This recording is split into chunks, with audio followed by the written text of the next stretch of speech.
아마 이 세상에서 제일 빠른 것은 빛이라고 합니다. 아마가 아니라 빛이에요. 빛은 1초에 지구를 7바퀴 반을 돕니다. 그런데 그 7바퀴 반을 도는 한 30만 킬로 정도 되는 이러한 속도로 한 별에서 멀리 있는 별까지 가는데 수십억 년이 걸리는 별도 있다고 해요. 그러니까 이 우주가 얼마나 광활한지 우리는 상상을 못 하는데, 이제 그 대기가 있고 위에 천체가 있고 그다음에 3층천 하나님의 보좌까지 그 빛의 속도로 가려면은 인간으로는 못 가는 거죠.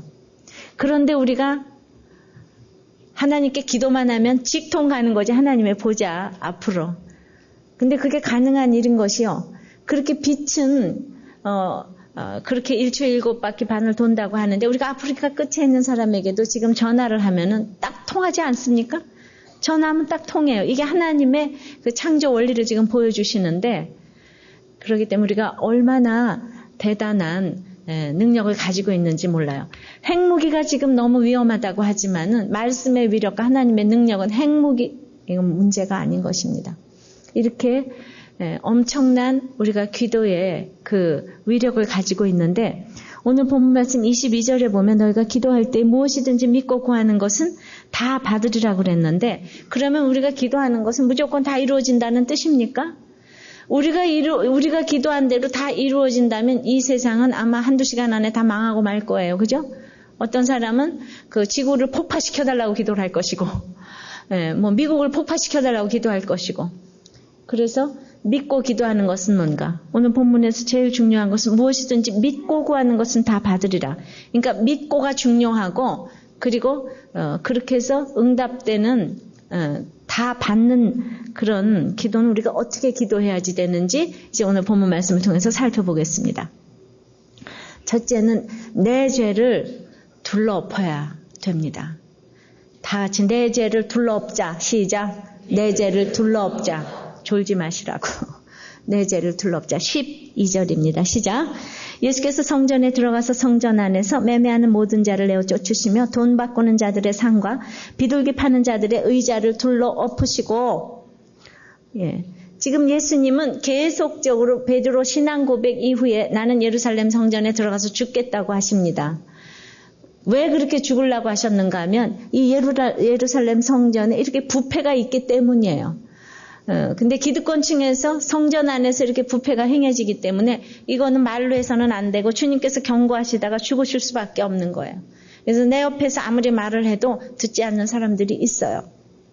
그 사람들을 위해서 이제 그분이 내 고향 식구이기 때문에 이제 그 앞에서 죽임을 당하고 고난을 받을 수밖에 없는 예수님의 인생을 우리도 이제 살아야 되는데, 그러면 성전에서 왜 이렇게 매매를 했는가?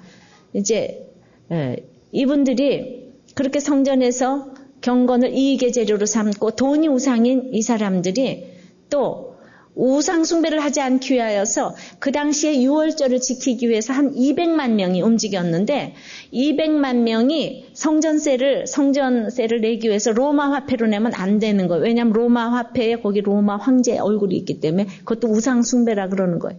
자기네들은 돈을 우상으로 여기면서 또 우상 숭배는 이렇게 겉으로 드러나는 거, 외적인 이런 것들을 이렇게 막는 이들을 보면서 로마 화폐를 성전 화폐로 바꿔주면서 많은 부당이 등을 취했어요.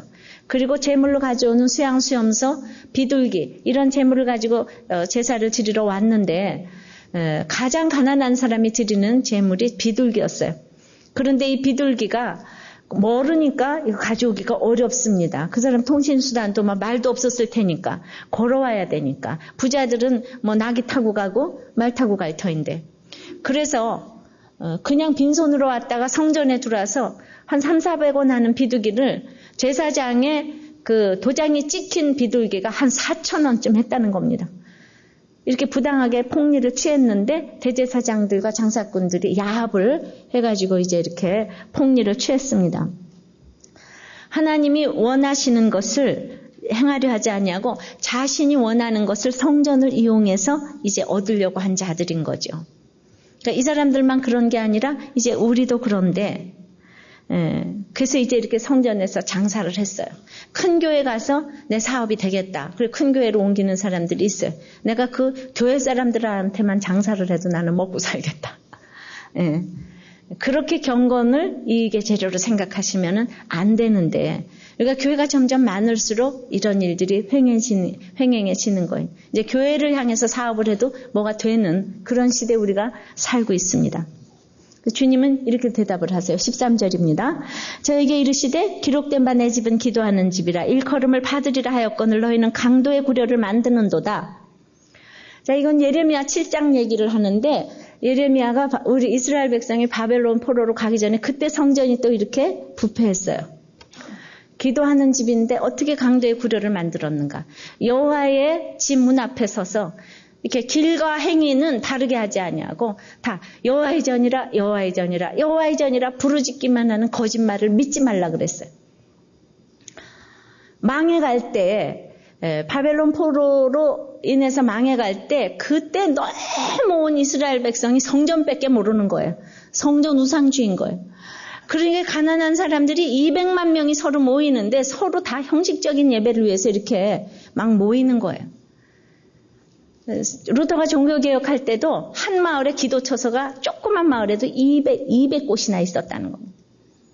그래서 우리가 이렇게 참 주님은 기도하는 집이라고 그랬는데 나는 내 유익을 위해서 성전을 이용하니까 그것은 바로 하나님의 그 모든 것을 도적질하고 하나님의 시간과 재물을 다 도적질하기 때문에 바로 내가 강도의 굴을 만들고 내가 이 도적의 소굴에 있는 것이 아닌가.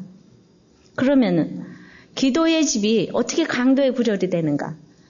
우리가 이제 영화를 보면은 은행에서 이렇게 딱 돈을 강탈을 해가지고 이제 강도 짓을 해가지고 그냥 자기네들이 이제 비밀 아지트에 딱 가가지고는 너무 안도했음을 팍 쉬는 게 이게 강도의 구렬이에요. 아유, 이제는 됐다. 100억을 탈세를 하고 10억을 교회에다 헌금을 하면서 교회 와서 안도했음을 팍 쉬고 일주일 동안 남편한테 뭐 자녀한테 부모한테 소리 지르고 할 짓 다 하면서 주일 성수하면서 안도했음을 팍 쉬는 게 바로 교회가 도적의 소굴이고 강도의 구렬이라는 것입니다.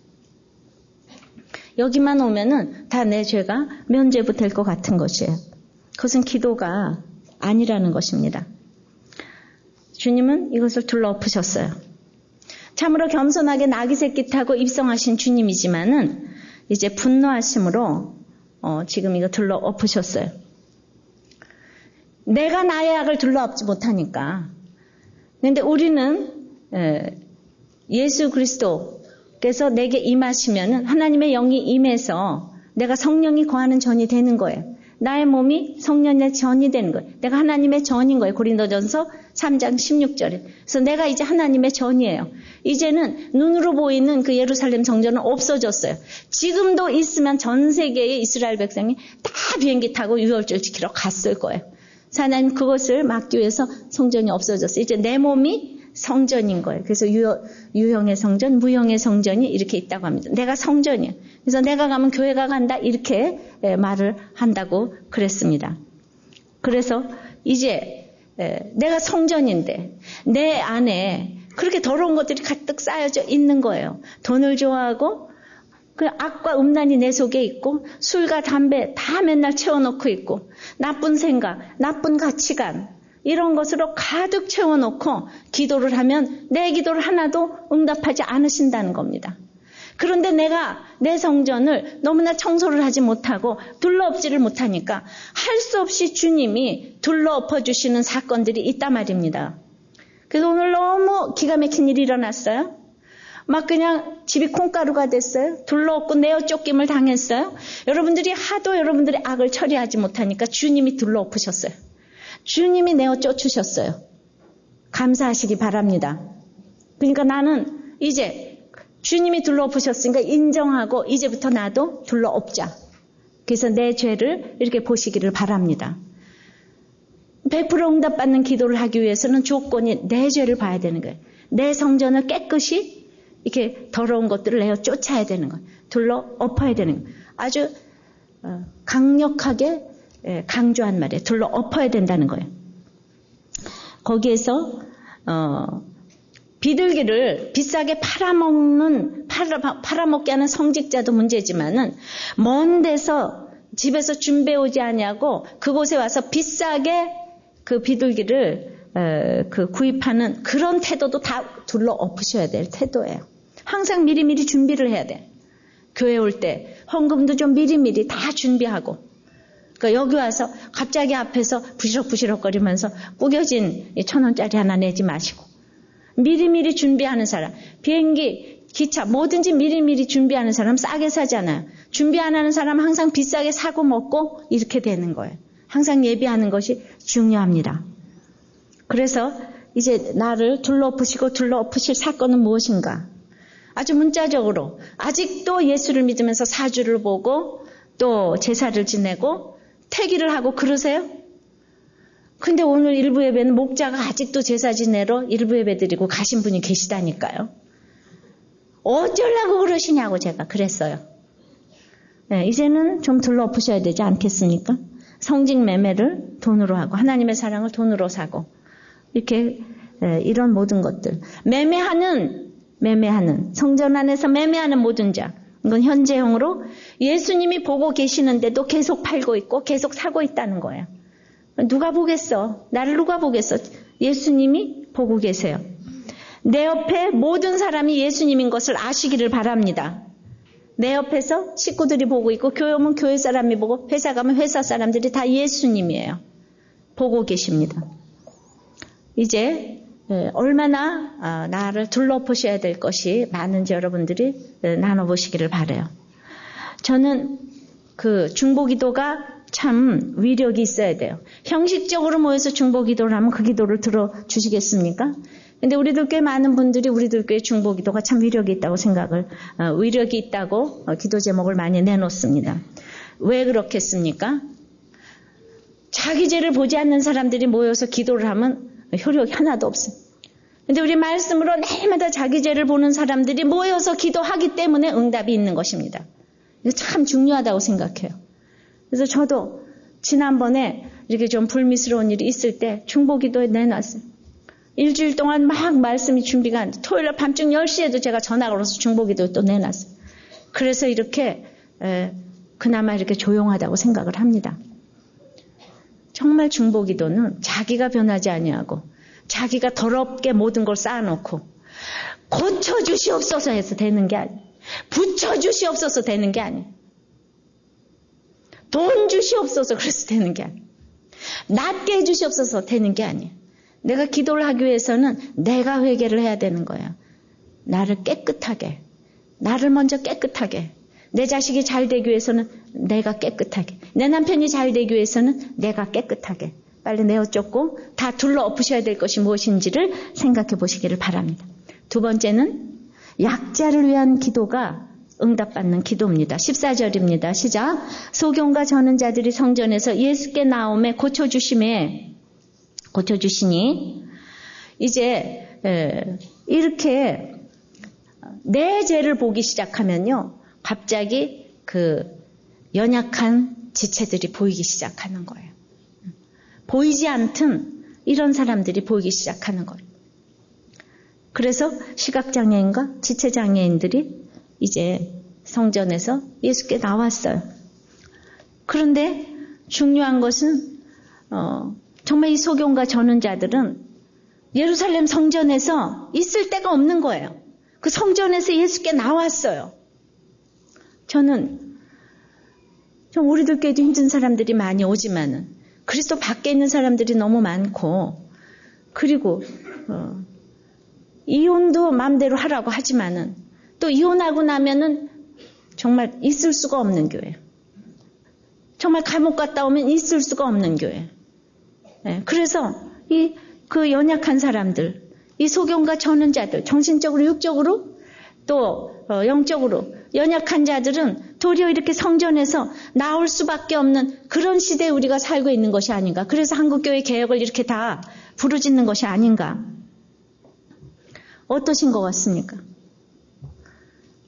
그래서 그 프리셉트의 국제 그 창설자 K 아더가, 그 유명한 K 아더가 어떻게 돼서 그 사역을 하게 됐는가? 자기 남편이 무관심하고 폭력을 일삼는 사람이라서 이제 목사님한테 가서 상담을 했더니 별거하는 것이 좋겠다고. 그래서 아이들 데리고 나와서 사는데 그냥 이 남편이 계속 힘들고 나 자살한다 그러고 날마다 그래서 너무 괴롭혀가지고 나오니까 더 힘들고 편해질 줄 알았는데 남편이 더 힘들게 하고 그래서 껐떡하면 자살한다 그러고 그래서 맨날 받아주다가 이제 그렇게 죽고 싶으면 그렇게 하라고. 나도 당신 유산 상속받아서 편하게 살 거라고. 그렇게 얘기를 하고. 근데 날마다 남편이 편지하고 전화하고 그랬는데 남편의 그런 응석을 받아주지 않으니까 결국 남편이 자살하고 말았어요. 그러니까 이 K 아더가 심한 죄책감에 시달리면서 그냥 괴로움과 외로움을 그냥 이 남자 저 남자를 만나서 해결을 하니까 그 아이들은 부모님의 별거와 엄마의 그런 행동으로 인해서 상처를 받고 더 큰 상처를 받게 됐다는 겁니다. 그래서 그럴 적에 그래서 결국은 이제 하나님께서 돌아와서 치유하여 주셔서 지금 국제 그 프리셉트 창설자가 돼서 많은 사람들에게 성경 공부를 가르치고 그 후에 이제 또 결혼도 해서 이제 지금 주를 위해서 사용되고 있지만은 이걸 보면서 그렇게 별거하라는 얘기를 쉽게 하시면 안 된다는 거예요, 목사님이. 그러니까 성전에서 이렇게 나올 수밖에 없어요. 별거하라고 그래놓고 그 다음에 책임을 안 진단 말입니다. 저는 정말 소경과 전은자들이 그런 오는 교회가 되기를 바라요. 시각장애인, 지체장애인뿐만 아니라 모든 연약한 사람들이 오는 교회가 되기를 바랍니다. 이제 내가 죄가 보이기 시작하면은 이제 약자가 보이기 시작한다고 그랬어요. 집에서 연약한 그릇으로 알아 귀히 여길 이제 부인이 보이기 시작하고 상처 입은 자녀가 보이기 시작하고 외로운 부모가 보이기 시작하고 상처 입은 이 식구들이 보이기 시작하고 지체들이 보이기 시작하고 목원들이 보이기 시작하고 이런 목자가 보이기 시작합니다.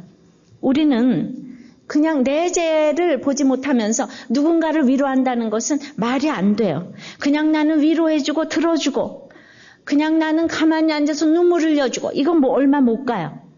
내 죄가 구체적으로 보이기 시작해야 연약한 지체가 들어오고 그 사람을 구체적으로 도와줄 수가 있어요. 그 상담이 그냥 나는 같이 울어주고 같이 껴안아주고 안 되는 거예요. 오래 못 가요. 인본주의적인 시각입니다. 이제 정말 내 죄를 봐야지 남을 도울 수가 있어요. 내 죄를 보아야지 남의 아픈 것 때문에 울어줄 수가 있어요.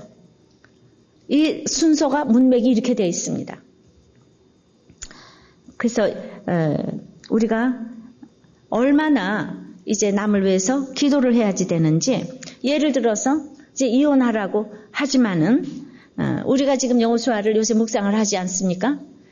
그 나를 속인 기브온을 위해서 이제 싸워주는데 여호수아가 자 우리 모두 위장하고 결혼합니다. 아까도 우리 가족 찬양했을 적에 교회 나간다 그러고 안 나갔다 그래요. 우린 결혼하기 위해서 위장합니다.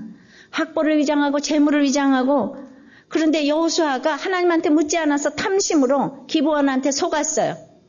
속인 사람이 잘못이 아니에요. 속인 사람 다 똑같이 죄인이에요. 그런데 더 큰 죄인은 이제 속은 사람이에요. 그래서 속인 사람을 용납해야 돼요. 그래도 기브온이 이스라엘 백성에 속해서 가나안 땅에서 이스라엘 백성과 속하고 싶어서 거짓말 시켰어요.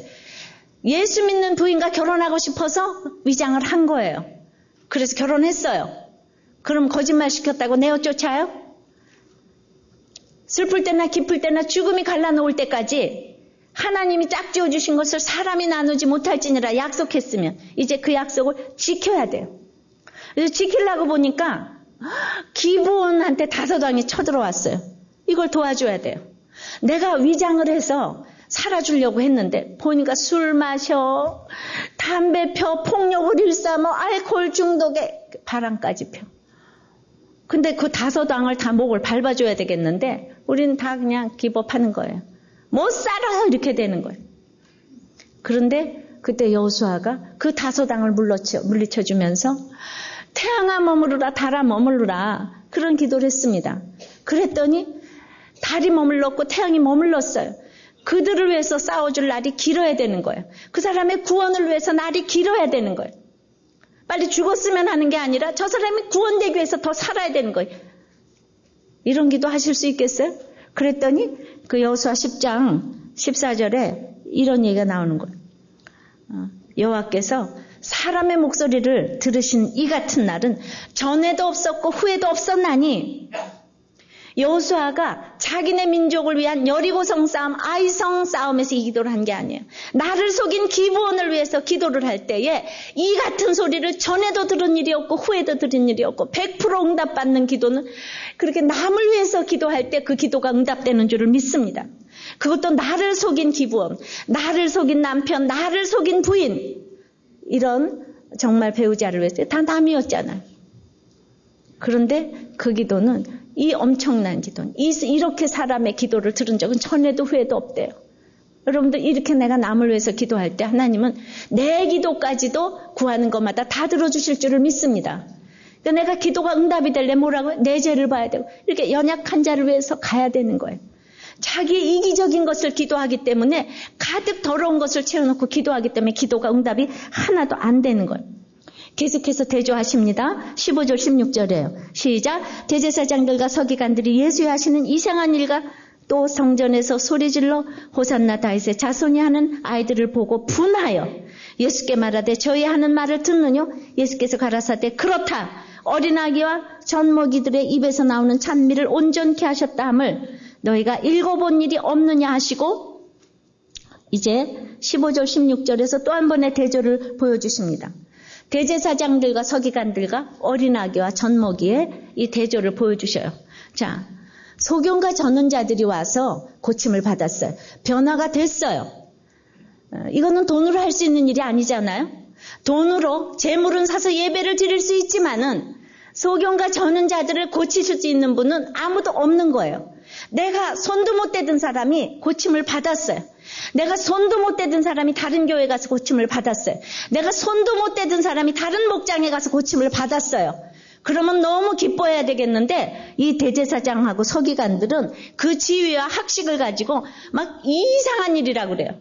그리고 막 분이 여겼어요. 어떻게 생각하세요? 자, 우리 목장에는 사람이 안 오는데 딴 목장은 너무 사람이 변화가 많이 일어나고 사람들이 많이 모여요. 그럼 목자 여러분들 너무 그 목자를 너무 기뻐하세요? 제가 몇 분 목자님한테 물어보니까 분하다 그러더라고요. 응? 왜 나한테는 안 오는데 저 사람한테 가서 저렇게 변화를 받는 것 때문에 너무 기쁜 게 아니라 막 자책감이 들어가면서 이제 미워지기 시작하고, 그리고 대제사장들 처음에 이상한 일이야. 저 집이, 저 목자가 돈이 많을 거야. 집이 좋을 거야. 이래가면서 이상한 일에 이런다는 걸. 자기 탓으로 안 돌리는 거야. 항상 이렇게, 그러니까 나한테도 이런 대제사장 서기관들의 마음이 있는 거예요. 저도 제가 그러니까 여러분들한테 그 얘기를 하는 거예요.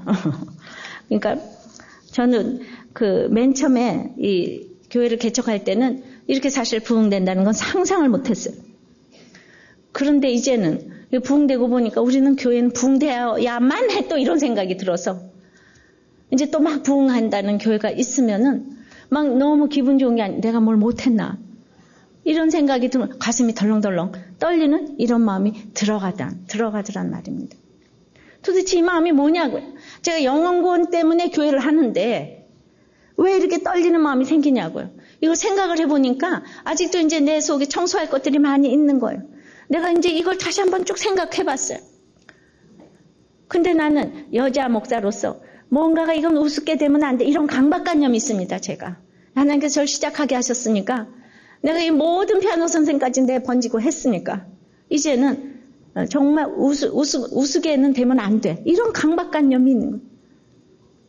하나님한테 다 맡겨야 되는데. 밤낮 우리 엄마는 그냥 맨날 가서 화장실 청소했는데 저는 그냥 우리 엄마가 안 돌봐주니까 난 장학금 타야 되고 난 학교에 남아야 되고. 그러니까 옛날에도 학교 다닐 때 누가 나보다 잘하면 피아노 잘 쳤다 그러면 시험 잘 봤다 그러면 엄마 너무 잘 됐어 이런 게 아니라 분해라. 어떡하지? 난 학교에 남아야 되는데. 이러한 그 떨림 그게 있는데 예수 믿고 나서도 그게 안 되고 50이 남아서 신앙대원을 하면서도 지각 결석 안 하는 거가 복음이 회방되지 않고 해서 공부를 열심히 한 거 분명히 있겠지만은 또 한쪽에 몇 프로라도 이 내가 하여튼간에 내가 못하면 안 된다니까 이런 게 있는 거예요. 그래서 제가 너무나 이렇게 거룩하면 적용이 하나도 안 나올 건데 감사하게도 나도 거룩하지 못해서 이런 적용을 내가 할 때 목사가 이러니까 목자들이 다 닮아서 분해하지 않을까 이 생각을 한 거예요.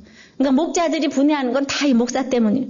그렇기 때문에 죄송하고 여러분들이 응답받지 못하는 것은 100% 나 때문이라고 생각을 한다고요. 진짜요. 그러니까 말씀이 들어가면 우리가 변해야 될 텐데 여전히 시기 질투가 있고 분함이 있고 그렇다는 것, 누구하고 비교하고 시기 질투하는 것, 그건 저한테 흘러내려가는 거 아니겠습니까? 그런 거를 진짜 이렇게 몰랐는데 그래서 여러분들은 정말 나를 위해서 끊임없이 기도해 주셔야 돼요. 저 목사가 거룩하도록 깨어있도록 그저 앉으나 서나 거기 기도해 주시기를 바랍니다. 이런 대제사장 같은 면이 정말 우리한테 다 있습니다. 그러나 내가 약자를 위해서 늘 기도를 할 때 주님은 본이 되는 삶을 사셨어요. 대제사장 서기관들은 그냥 말만 했지만은 그래서 예수님이 어떻게 사셨는가 17절 읽습니다. 그들을 떠나 성 밖으로 베다니에 가서 거기서 유하시니라.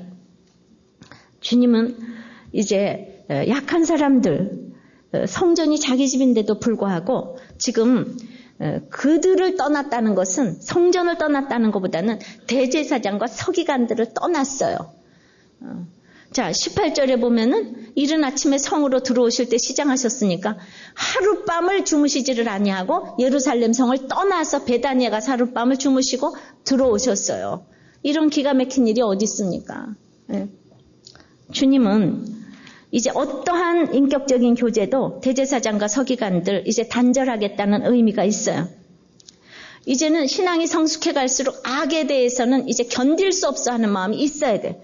그동안에는 내가 경고를 했지만은 이제는 내가 죽기 5일 전에 이제 죽음을 앞두고 이제는 내가 끊어야 될 사람을 좀 보여줘야 되는 거예요. 나는 약자들하고 이 소경과 전원자들의 친구인 것이지 대제사장들의 그 악에 대해서 이 사람들은 결국은 이때 예수님 죽여서 지금까지 2000년 동안 나라가 없이 그렇게 지금 또 전쟁의 소용돌이 속에서 이렇게 사는 것입니다.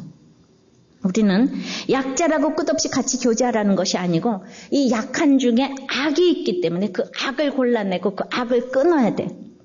약자를 위한 기도를 할 때 이런 단호함이 있어야지 응답이 되는 것입니다. 그래서 저는 이렇게 목회를 잘하시고 하시는 분들을 보면 이 복음에 확신이 있어서 분명히 이 대제사장과 서기관들 같은 사람한테 죽임을 당할 정도로 이렇게 단호함이 있기 때문에 욕도 많이 먹으리라 생각을 합니다. 그래서 목회를 잘하시는 분들이 보면 다 이렇게 성격들이 좋지를 않아요. 그런 분들이 일을 하세요. 이건 이거고 저건 저거 확실하니까. 저도 이런 얘기를 하면서 얼마나 이 성경을 보면서 예수님도 이랬다면 반드시 그러지 않을까 이 생각을 하니까 무슨 비난을 해도 있을 일이 있겠다 이런 생각을 이제 하게 됩니다. 우리는 단호함이 있어야지 돼.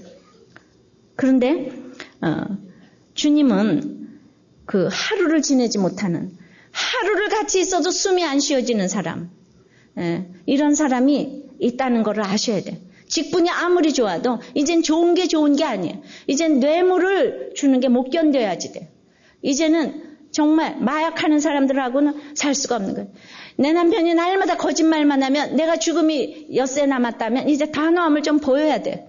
맨날 거짓말하고 밤낮 악에 속해 있는 이러한 또 기득권자들, 직분자들에 대해서 내가 어떠한 단호함을 좀 보여줘야 돼. 떠나야 돼. 시간이 얼마 없어요. 이제는 떠나야 돼. 내가 실력 행사를 좀 해야 돼. 주님은 그곳에서 떠나서 마리아 가정이 있는 베다니에 가셨어요. 마지막이라도 이렇게 사랑하는 사람들과의 교제를 보여줘야 돼요. 저는 그곳에 가서 머무르셨다고는 생각 안 해요. 죽음이 임박한데 그 사람들한테 해끼칠 일이 있었겠어요? 그러나 그곳에 3km나 되는 그곳에 갔다가 아마 잡수시지도 못하고 유숙하지도 못하신 것 같아요. 18절에 보면 이른 아침에 성으로 들어오실 때 시장하셨다고 그랬어요. 주님의 외로움을 생각했습니다. 그렇게 오래되고 부자들이 많은 예루살렘 성에서도 있을 곳이 없고 정말 자기를 사랑하는 그곳에 가서 그곳에는 가난해서 또 드릴 빵이 없고 무서워서 드릴 빵이 없고 이 사람들은 예수님을 죽이려고 드릴 빵이 없고 예수님이 이렇게 나그네와 같은 인생을 사셨기 때문에 결국은 우리가 그런 인생을 살 때 응답받는 기도를 하게 되는 것이 아닌가. 이렇게 이제 좋고 좋은 게 좋기 싫은 게 점점 이렇게 악과 선에 대해서 이렇게 분명해야지 되지 않을까. 집이 없으신 주님은 이렇게 이른 아침에 18절에도 보면 성으로 들어오셨다고 그랬는데 집이 없으니까 어느 집이고 늦잠을 주무실 수가 없잖아요. 그래서 이른 아침에 일어나실 수밖에 없는 주님. 제가 어디 집회 가보면 남의 집에 가면 꼭 일찍 일어나야 돼요. 그래서 내 집이 제일 좋다 그러는 거예요. 그 전날 아무리 늦게 잤다고 하더라도. 그래서 이런 나그네 인생을 이렇게 살아야지 되는데 그 직분이 높을수록 은혜 지수가 떨어져서 이 전통적인 예루살렘 교회 먹을 것이 없어서 시장하십니다. 이쪽 저쪽에서 참으로 오래된 교회에서 이렇게 먹을 것이 없는 것을 보면서 얼마나 주님이 가슴 아프셨을까 생각을 합니다. 제가 생각을 해도 참 이렇게 목회를 하면서 이 예루살렘 성에서 먹을 것이 없잖아요. 거길 떠났잖아요. 그러니까 부자들이 목회를 하는 것이 아니고 돈이 많아 성금을 하는 것이 아니라 진짜 주님, 이 나사로 가정. 저는 진짜 소경과 전은 자들의 친구라고 감히 얘기를 하고 그때나 이때나 이것은 정말 진리다. 이 생각을 합니다. 세 번째는 응답받는 기도를 하려면은 열매가 있어야 됩니다. 이제 18절 다시 읽습니다. 이른 아침에 성으로 들어오실 때 시장하신지라 길가에서 19절 한 무화과 나무를 보시고 그리로 가사 잎사귀밖에 아무것도 얻지 못하시고 나무에게 이르시되 이제부터 영원토록 내게 열매가 맺지 못하리라 하시니 무화과 나무가 곧 마른지라. 자, 열매를 얻으려면 이렇게 부지런해야지 돼요. 그런데 주님이 이른 아침에 들어오셨어도 시장하셔요. 주님이 시장하신 것은 믿음과 기도의 훈련으로 다 사용되신 거예요. 제가 목사인 저도 저의 모든 것이 적용거리가 되듯이 여러분들이 하나님의 자녀로 이제 부름을 받았다면 여러분들의 모든 것 한 가지 한 가지 사건은 모두가 쓰임받는 재료로 이제 쓰시는 거예요. 아셨습니까? 내가 믿었는데도 왜 시장하지 이러지 마시고 이 시장한 것도 우리의 훈련으로 해서 쓰였잖아요. 그죠? 우리의 모든 자녀들의 이야기, 남편, 부모, 자녀들, 모든 배우자 이야기는 이제 모든 식구들의 훈련으로 해서 쓰임받는 이야기라는 것을 아시기를 바랍니다. 그런데 이제 봤더니 길가에 한 무화과 나무가 있는 거예요. 무화과 나무는 가난한 자들의 양식이라는 이제 별명이 있어요. 이 무화과 나무는 진짜 아무짝에 쓸모가 없는 거예요. 관상용도 안 되고 이제 이파리만 무성하고 그래서 목재도 안 되고 오직 열매로만 쓰이는 것이 무화과. 문자 그대로 꽃은 없고 열매만 있는 만세전부터 택했는지 우리 집 들어가는 입구에 글쎄 그 드문 무화과가 20년 내에 거기 있는 거예요. 그래서 제가 무화과 나무를 연구했잖아요. 그냥 뭐 비바람이 오면 다 무너져 버리고 쓰러져 버리고 거기다 잘 썩기까지 해요. 네, 무화과 나무. 그러니까 무화과 나무는 오직 열매로서만 말을 해야 돼요. 근데 보니까 길가에 무화과 나무, 길가에 무화과 나무. 이스라엘이 아프리카, 유럽, 아시아에 그 다 길목에 있듯이 예수 믿는 우리는 모든 사람들이 그냥 지나가면서 시장길을 메워줘야 되는 그런 유용한 인생이 돼야 되는 거예요. 편해야지 되는 거예요. 길가에 있어야 되는 거예요. 우리가 모든 사람들에게 예수 믿으면 이제 투명한 인생을 살아야 되는 거예요. 보여줘야지 되는 거예요. 내 인생이 없는 거예요. 그런데 이때는 열매 맺을 때가 아니에요. 그런데 이 무화과 나무가 입이 무성한 거예요. 다른 복음서에도 보면. 입이 무성한 거예요. 그러니까 예수님이 야 먹을 게 있나? 가봤어요. 먹을 게 없어요. 무성하니까 가보잖아요. 분노하셨어요. 저주하셨어요. 어떻게 예수님이 저주하실 수가 있는가? 이스라엘 백성들을 너무나 사랑하기 때문에 저주하신 거예요. 왜냐하면 지금 말 안 들으면 진짜 망한다니까 이 얘기예요. 그래서 이 저주가 40년 후에 30년에 AD 30년에 저주하시고 40년에 이 무화과 나무는 이스라엘을 의미합니다. AD 70년에 디도 장군에 의해서 아주 초토화됐어요. 돌 하나도 남지 않고 다 무너졌어요. 예루살렘 성전이. 그리고 300만 명 이상이 죽었어요. 10만 명 포로가 됐어요. 먹을 것이 없어서 예루살렘에서 자식들을 잡아먹는 처참한 일이 일어났어요. 그러니까 지금 말 안 들으면 맴매한다 이렇게 할 때 들으세요. 그렇게 말 안 들으면 이제 조금 이따 해초리 가지고 가서 직접 때립니다. 그렇지, 그것도 말 안 들으면 이제 쫓아버립니다. 이럴 때 들으세요. 아셨어요? 그러니까 주님은 말라 죽는 이적도 행하실 수 있기 때문에 얼마든지 흥하게 할 수도 있는데 이 사람들은 경고를 듣고도 안 들었다는 것입니다. 우리는 길가에 무화과 나무에, 그런데 남들 보기에 먼저 잎이 무성한 사람들, 하나님께서 열매 맺으라고 잎을 무성하게 하셨어요. 건강과 물질과 재물의 잎사귀가 무성하게 하셨어요. 게다가 교회에 들어와서 직분의 잎사귀도 주렁주렁 달려있어요. 근데 가보니까 열매가 하나도 없어요. 열매가 뭡니까? 오직 열매는 무화과 나무가 열매잖아요. 내가 예수 믿었으면은 영원 구원이 제일 큰 열매. 내가 목자가 되면 뭐합니까? 부목자가 되면 뭐합니까? 한 영혼도 전도를 못하는데. 우리들 교회는 목사 혼자 전도한다 이런 소리도 있더라고요. 가만히 있어도 오니까. 여러분들이 직접 전도하지 않으면은 여러분들은 잎만 무성한 무화과 나무 말라 죽을 수밖에 없는 거예요. 이제 가르치는 거 그만하고 전도하셔야 돼.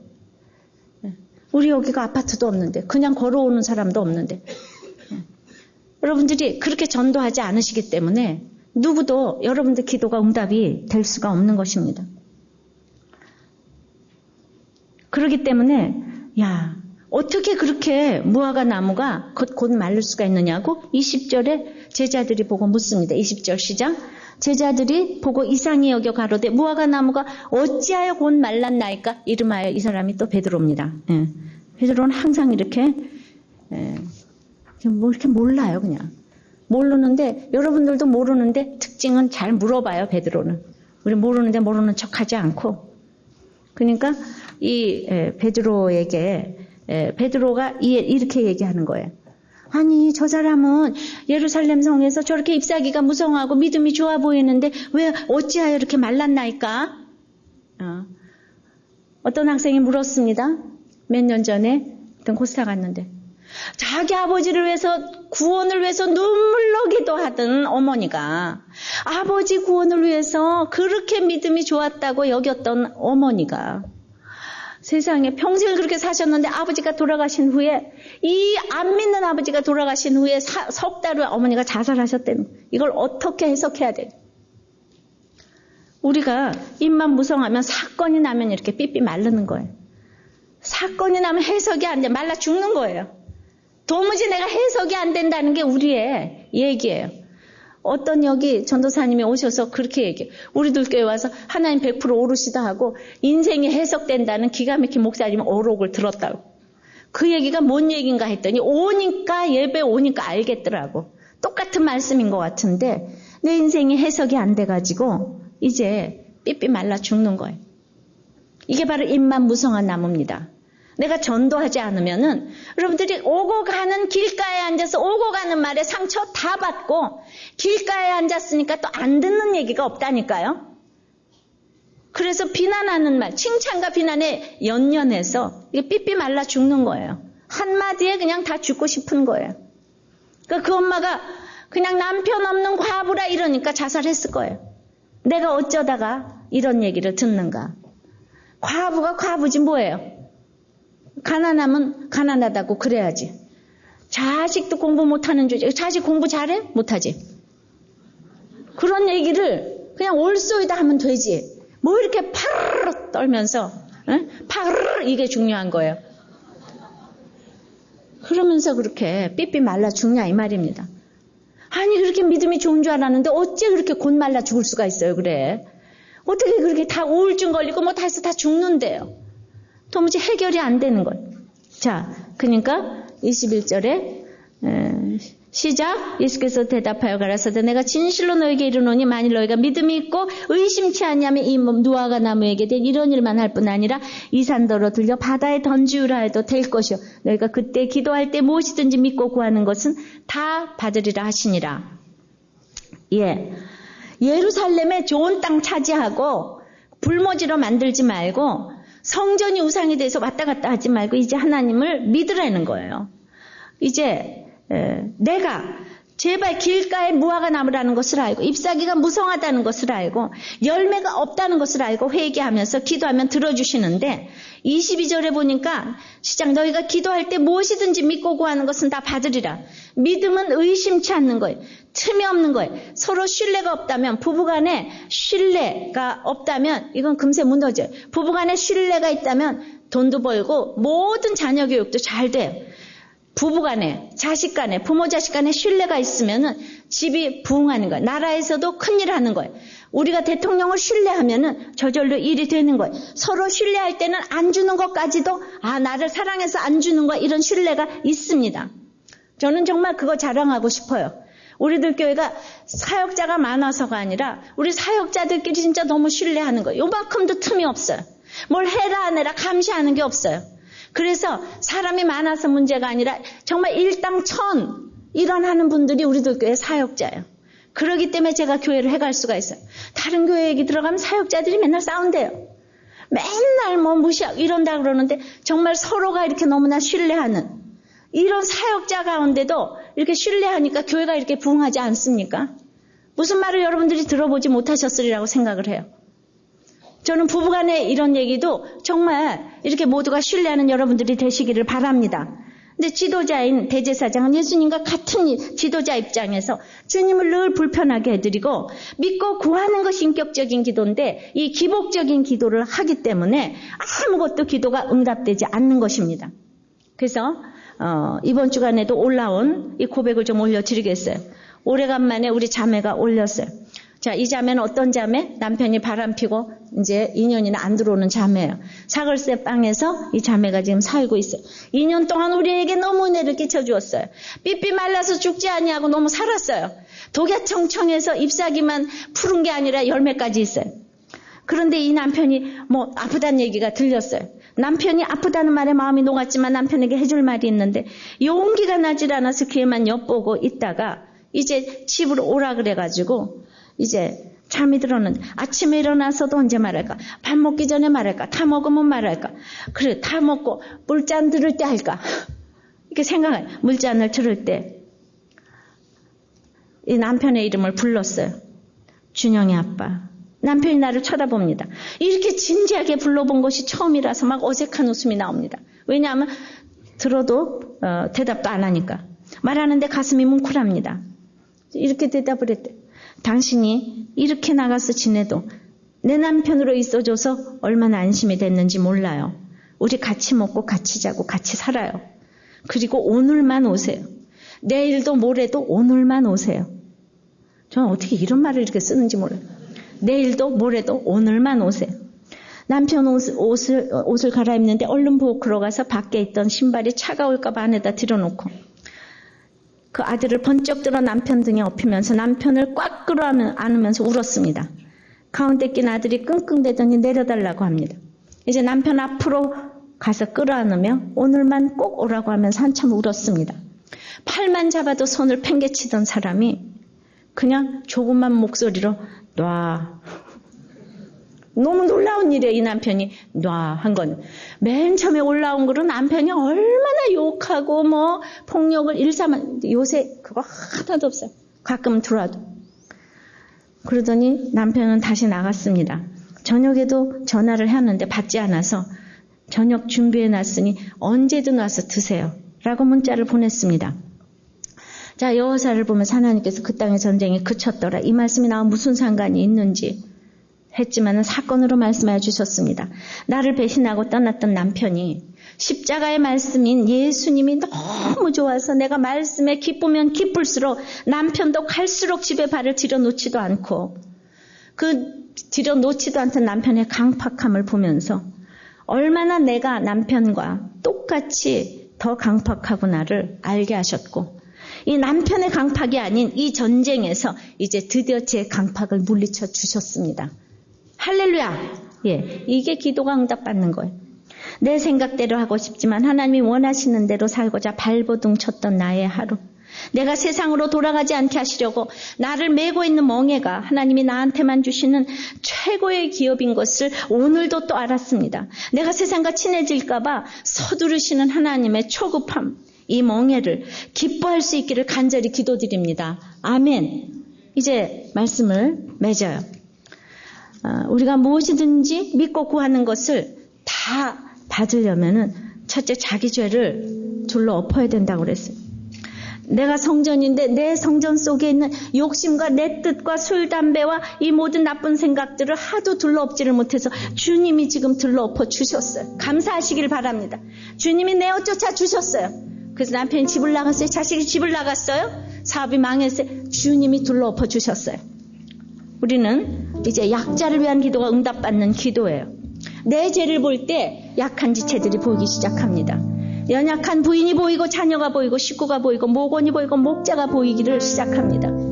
이제 내가 얼마나 다른 사람들이 더 잘 될 때 영적으로까지도 이 대제사장의 시기가 질투가 있는지 이거를 보시기를 바라요. 우리가 열매가 있어야 돼.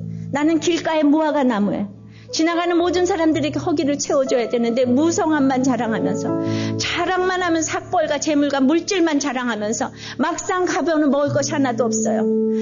그래서 입만 무성한 건 조금 있다 우수수 다 떨어지는 거예요. 조금 있으면 우수수 다 떨어져요. 정말 부자가 교회 하는 거 아니에요. 예루살렘 성에 먹을 것이 없다고 그랬어요. 저 이걸 더 확실히 오늘 본문을 통해서 제가 압니다. 정말 우리 교회는 어떤 장애인 다 와도 좋아요.